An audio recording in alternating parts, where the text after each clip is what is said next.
Welcome back yet again to part 2 of the Day of Reckoning basis picks. So as always, please like and subscribe, share with a friend, colleague, relative, associate, enemy, any and all in between. If you are new, please do subscribe to the channel, share the content if you like it. If you don't, put in the comments, let me know why. Obviously, and it's totally up to you whether you come back, but I appreciate everyone who is here. We done the first round of picks in the previous video, so now we're going to finish them off and we're going to add a little matter of Inoue and Marlon Tapales at the end, just to tide it over. But with that being said, and without further delay, let's get into part 2 of the picks. So first fight that we will be talking about is Hrgovic versus Mori. Now, I'm not even going to spend a huge amount of time on this one. Anyone who knows me and who's been on the channel has known what my thoughts of this fight is.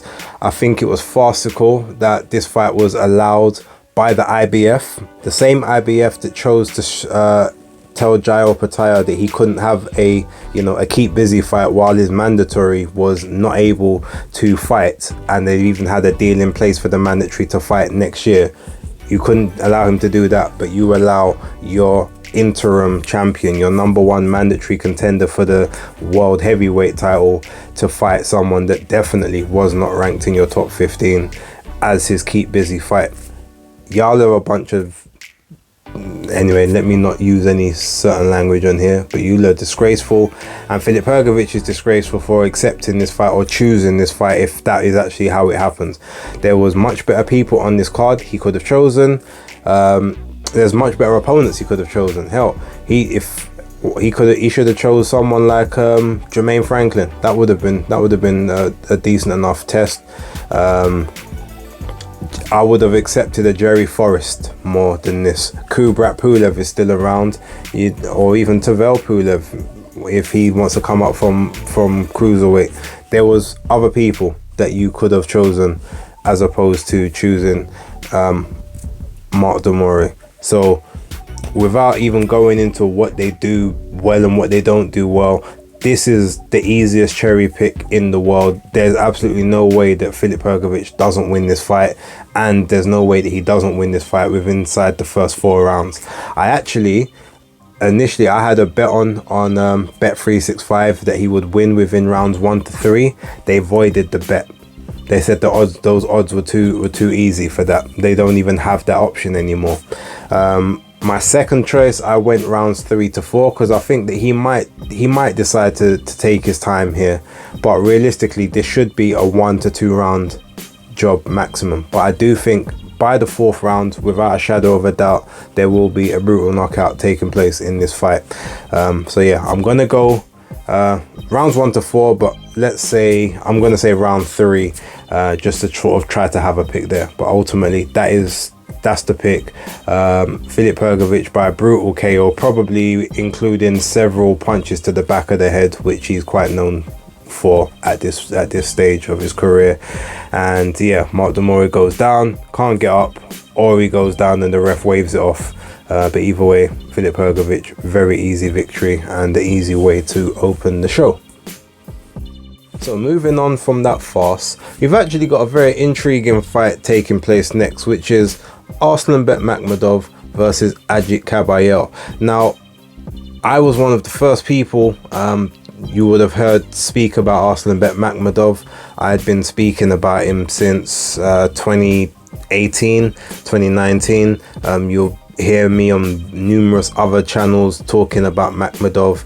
You would have seen me on probably Monday Night Smoke on the several occasions talking about this heavyweight that's gonna be, a problem in the division.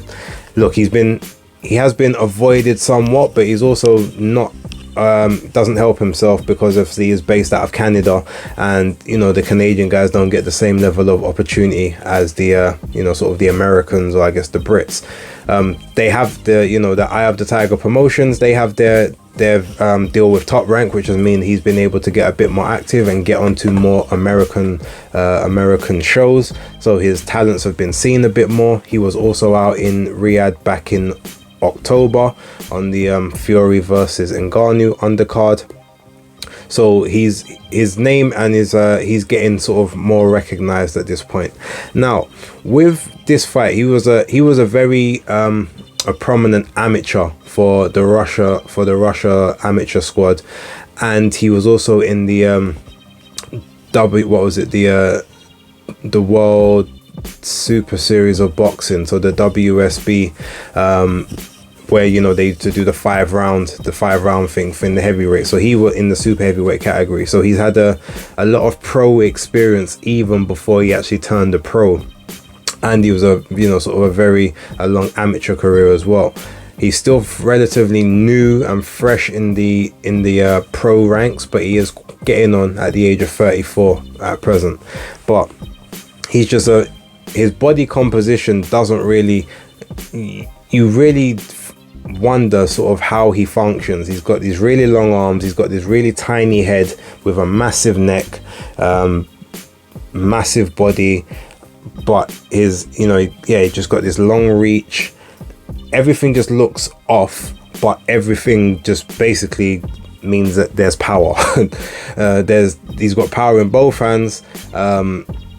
He can throw punches from inside your range. He can throw punches from outside. He can catch you as you're trying to offload. He doesn't have the greatest of movement. So with someone like Kabayel, who I believe is a very good lateral mover, someone that can frustrate an opponent, I do think he's going to have some problems, especially early in this fight. Kabayel is a very sort of slick boxer. He's good lateral movement. He can constantly move in a fight and just make things awkward. And I feel like with Makhmadov having to sort of reset and turn to sort of try and throw his shots, he can maybe Kabayel can negate some of the power and get his own work off. So I do actually envision that in the first few rounds of this fight specifically, Kabayel will be maybe not winning the rounds, or he might be winning the rounds but not winning them to the judges, but he's doing enough to make Makhmadov uncomfortable. The problem comes though when Makhmadov decides that he's gonna almost throw caution to the wind, and when Kabayel's maybe his engine starts to drop a bit and he has to hold his feet a bit more. I do think Makhmadov is gonna try to work his body a little bit, especially if he can grab hold of him, work his body, sort of drain his legs a little bit, just to stop him from being able to move, to make it have to be a firefight. And if it comes to a firefight, I am backing Makhmadov over Kabayel, because Kabayel isn't the strongest of punchers. He's had trouble knocking out various journeymen that have stood in front of him and just allowed him to tee off on them. And he's also been caught by those journeymen in exchange. If that happens with Makhmadov, he is going out, and there is no two ways about it. He has no say in the matter. And I think his lack of punch power specifically is going to mean that if he can't box the perfect game for, I think it's 10 rounds, then he's going to be in problems. Now, as I said, I think he's going to win the first few rounds of this fight, and he's going to almost make Makhmadov look a bit stupid and cumbersome. But all it's going to take is one fairly decent shot that's going to start a snowball effect. And as soon as that first big shot lands, the fight is over 2 rounds after that, however it happens. And ultimately, I do think that Arslanbek Makhmadov wins this fight, and I am going to go between rounds 5 to 8. So that's my prediction: Arslanbek Makhmadov KO over Kabayel within 8 rounds. Okay, next we've got Dimitri Bivol versus King Lyndon Arthur. Now, Dimitri said he took this fight because it's an opportunity to fight for another belt, as he's been frozen out of fighting for belts as of late. He says he has a belt. I don't care what type of belt it is. I want it. I want to be champion of the IBO. Okay, so we've got the WBA champion versus the IBO champion. As far as I'm aware, both belts are on the line. So here's how I see this one going. And the reason I'm not going to give a huge amount of time to this is not through any disrespect to Lyndon Arthur. It's because, number one, I think that Dimitri Bivol is just special as a talent. But number two, we all saw Lyndon Arthur was limping at the first press conference for this event. We all saw it. He said it wasn't that big of a deal, it wasn't that big of an injury, but obviously there was an injury there. He did admit that there was an issue, but it wasn't that big. The fight basically came around on 6 weeks notice. You've got a partial injury, which probably means that you can't train properly, apart from maybe being on like a spin bike or something to get weight off, which usually probably means you can't really spar that well either. And you've also got to make weight, and you don't get a long lead up time to do so. I don't know how far off the weight he was initially, but I would assume that making weight in 6 weeks is a bit tricky, especially, as I said, with an injury pending. I feel like his movement might be a little bit compromised, and even if it's not, the movement of Dimitri Bivol is just better. Now, Bivol could be due a bad performance. Sometimes after he's had a bit of a layoff, it does take him a while to sort of get into the groove of things. But I feel as if, because Arthur isn't a big mover anymore, he used to sort of be a lot more fleet-footed and better with his lateral movement and sort of his way of peripheral circling around the ring, jabbing on the back foot. He has seemed to hold his feet more now than he ever did previously, and as we saw against Brian Suarez, that actually got him caught very early in the 4th round. He did survive that and come back and actually stop Suarez, which was a big credit to him. But those same situations, like Dimitri Bivol is not gonna allow himself to get put into certain scenarios in this fight. That also being said, I feel like Bivol is gonna find his range fairly early, especially with Lyndon Arthur, who, you know, he can get hit, and in this new vein of form, he doesn't move as much as he used to. Plus, as I said, with whatever injury he may be holding, there's a compromise there. All of that leads me to believe that this is going to be a fairly comfortable fight for Dimitri Bivol, especially sort of from about round 4 onwards. I feel like he's going to win the first 4 rounds anyway, but from like 4 onwards, I feel like there might be less coming back from Lyndon Arthur.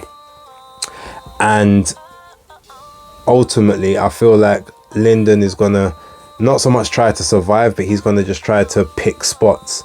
But in doing so, he's going to leave himself open.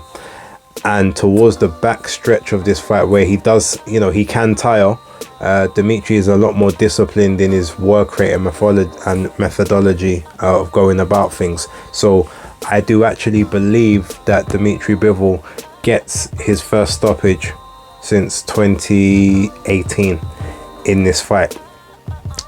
I'm not sure what round. I think I predicted round 11 on my predictions league, but I'm gonna say anywhere between rounds 8 and round 11. I do think Dimitri Bivol gets another stoppage and takes the IBO belt from Lyndon Arthur, and then Lyndon obviously then has to rebuild in whatever way, unless maybe this could be the cash out, depending on how much money he was actually offered for the fight. Now we've got Anthony Joshua versus Otto Wallin. Now this is a very this is also a very intriguing fight. I remember a couple years back when Anthony Joshua was champion, he said something along the lines of, you know, I have to take sort of, you know, fight after fight. You know, I wanna, you know, maybe I wanna get a like a nice easy voluntary, and like I wanna get a Wallin. Why can't I get a Wallin? That was basically more of a swipe towards you know, Tyson Fury, and the fact that he can almost pick and choose the type of opponents he fights. But ultimately he said he wanted, you know, I'd like a couple easier touches here and there rather than taking tough fight after tough fight. Now he's got his wish to a degree, because this year he's obviously fought Jermaine Franklin in April, then he fought Robert Helenius in August, and now he's fighting Otto Wallin. Now, regardless of what you want to say about the level of opposition, technically I guess you could say that there's been a step up each time. Helenius, I guess, has been European. He's been sort of closer to the world stage than Jermaine Franklin, but Jermaine Franklin is a bit fresher. So swings and roundabouts there. And obviously it was supposed to be Dillian Whyte, who would have been an overall step up from Jermaine Franklin, considering that he actually beat Franklin back in November of last year. And now you've got Otto Wallin, who, you know, isn't necessarily a great heavyweight, but he is the IBF #2 rated challenger, who is in line to fight for the vacant title as and when it does get vacated by either Alexander Usyk or Tyson Fury when they do their rematch, which inevitably will happen. So Anthony Joshua's got something to fight for. He's got to fight for that secondary spot so that he can be in position to fight Filip Hrgovic or whomever else may hold that belt. But Otto Wallin has been asking for the AJ fight ever since he was unable to get the Dillian Whyte fight, and he was really campaigning for that Whyte fight for a long period of time after the pullout especially. He has said that he wants to fight Anthony Joshua. He feels like there's enough cracks there, especially after the second Alexander Usyk fight. And he's probably thinking, well, he had problems with southpaw, I'm a southpaw, so I can basically take him. He's past his peak and I'm about to take him out. The issue I think I have with that is, if we remember, Anthony Joshua, yes, he struggled with Usyk, but Usyk isn't the regular southpaw. What did he do with Charles Martin, who was a reigning champion at the time? Regardless of what we think about his abilities, he was the champ, and ultimately Joshua couldn't miss him with the backhand in those first couple of rounds. So while Otto Wallin is a good mover, I feel like he's not going to be able to win this fight on the back foot or just using lateral movement, and I think he knows that as well. A lot of people have alluded to, look, Anthony Joshua's the A side. From all intents and purposes, supposedly this, either today or tomorrow, contracts will actually be signed for Joshua versus Wilder to take place on the 9th of March. Bless me. And so with that being said, Otto cannot try and cruise and coast to a decision victory, especially if it's nip and tuck, or it's like he throws maybe, or he lands maybe 2 extra punches than Joshua does in a round. As much as that's not how it should be, we know the politics, what the big money fight is, that's how it's going to play out. So he has to come out and fight this fight a lot more aggressive, similar to how Robert Helenius kind of came out against Anthony Joshua earlier on in August. And I think because he's going to have to come out a bit more aggressive, he's got sneaky power, but he's got the kind of power, it's sneaky when you're not expecting the shot. If Anthony Joshua is in position to see those shots and possibly ride them, or at least brace for them more so than normal, and even the ones that might stun slightly, they're not gonna be massively buzzing shots for him. But the fact that Otto's gonna have to be aggressive could give Anthony Joshua the opportunity to apply things like the pull counter that he's been working on, almost timing his opponent. He's not a counter puncher, but he might see more openings when Otto has to open up. And just because Otto can't box on the back foot, can't constantly move side to side, as I said, I think he's going to have to be more aggressive, and I think that's going to play into Anthony Joshua's hands. Joshua's going to have to keep him moving towards his left hand side, and by doing that, if he can cut off the right angles and make him move towards his left, he's going to constantly be moving Otto Wallin towards his backhand. And if the two of them try to trade backhands, I do trust Anthony Joshua's a lot more than I trust Otto Wallin's. Now, if they decide to have a firefight, I do think Otto's got heart. We've never seen him dropped. We've seen him sort of, I guess, maybe beat up a little bit, but he's a durable guy. But I feel like he will be there to be hit. And if it gets to that point, it can't be early, because we know what Joshua's patterns are like. He might blow a gasket trying to get him out in the 4th or the 5th.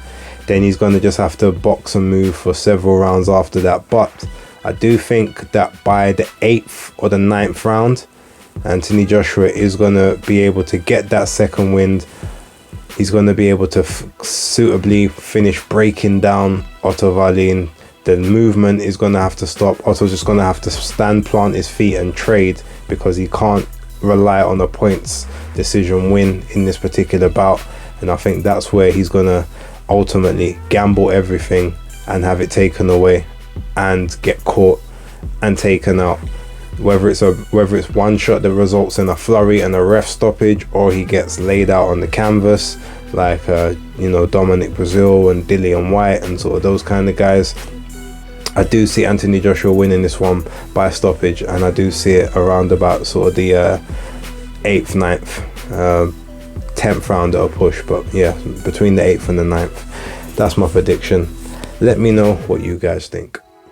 And last but not least, Naoya Inoue versus Marlon Tapales. Now, the only reason I'm adding it here is because obviously this is going to take place on Tuesday.